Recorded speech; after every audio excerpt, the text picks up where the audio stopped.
Workers, united, will never be defeated.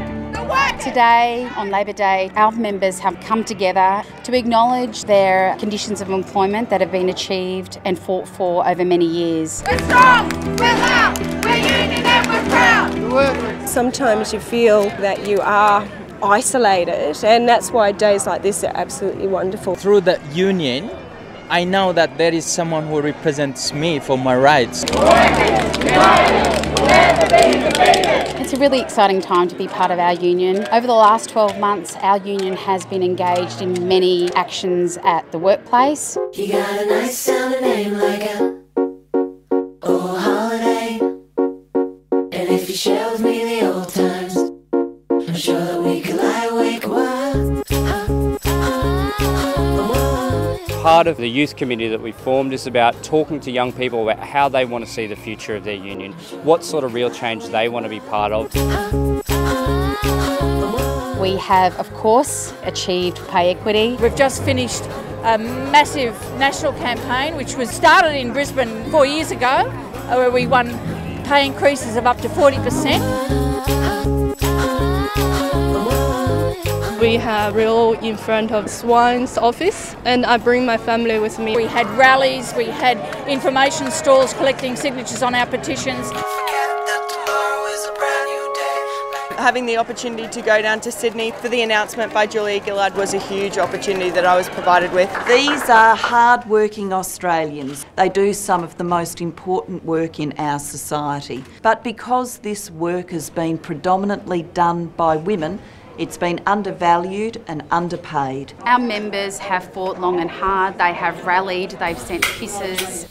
Julia, we're the staff of another community house and we deserve fair wages.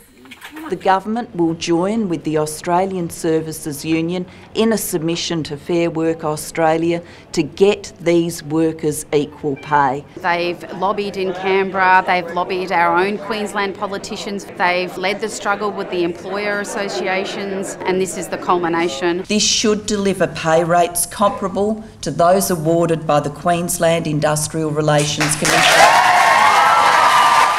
Where do you work, Sandra? I actually work for a Uniting Care community. I graduated from uni 8 years ago. Right. Went back. I'm a mature age, as you can tell, Prime Minister, not like my lovely younger colleague here. Our work is extremely hard, extremely challenging, and having that recognised by government has been such a huge outcome. So we're really happy and proud to have passed on the success we achieved in Queensland in 2009 to the rest of Australian community sector workers. Don't stop breathing if you cut down a well. There's a hole in the sky and you're stuck in a shell.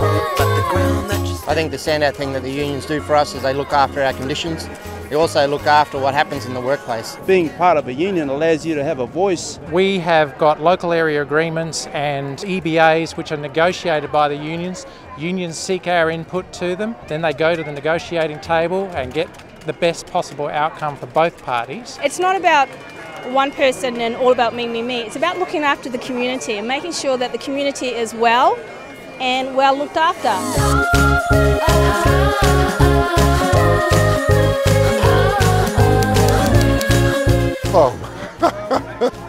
Well, in chains. We wouldn't fare very well at all. The pendulum would just be stuck on one side. Oh, look, without a union, we'd be working probably Saturdays and Sundays. There probably wouldn't be any penalty rates. For a lot of us, if you don't have somebody standing there by your side offering you support, then you're thrown out to the wolves.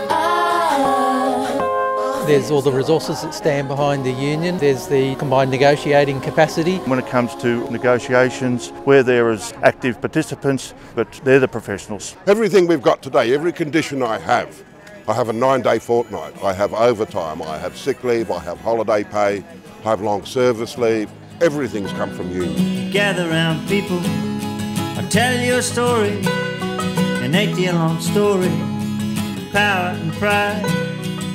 My conditions at work are absolutely amazing, far better than when I was in the private sector working for Rio Tinto. If it wasn't for the unions, we wouldn't have holidays, we wouldn't have superannuation for dignity and retirement. The flexible work arrangements, the pay increases, vastly superior. From little things, big things grow. The parental leave campaign was pretty important for me. Having the option of being able to take a little time off work when kids have just arrived, that's really important for me. I mean, it's just been part of my working life all the way through.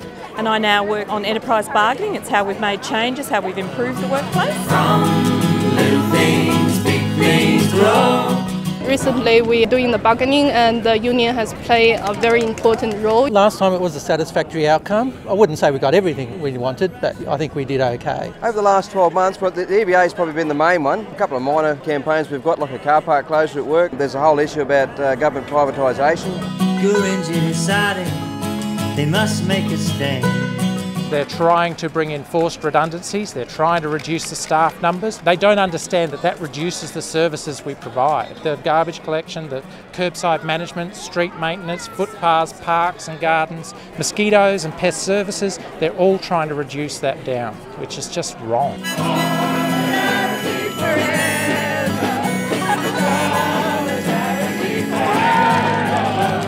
The union is a collective of many individuals working across a range of different workplaces with the understanding that it's only by coming together that we can achieve real change. Services Union, being part of a real change.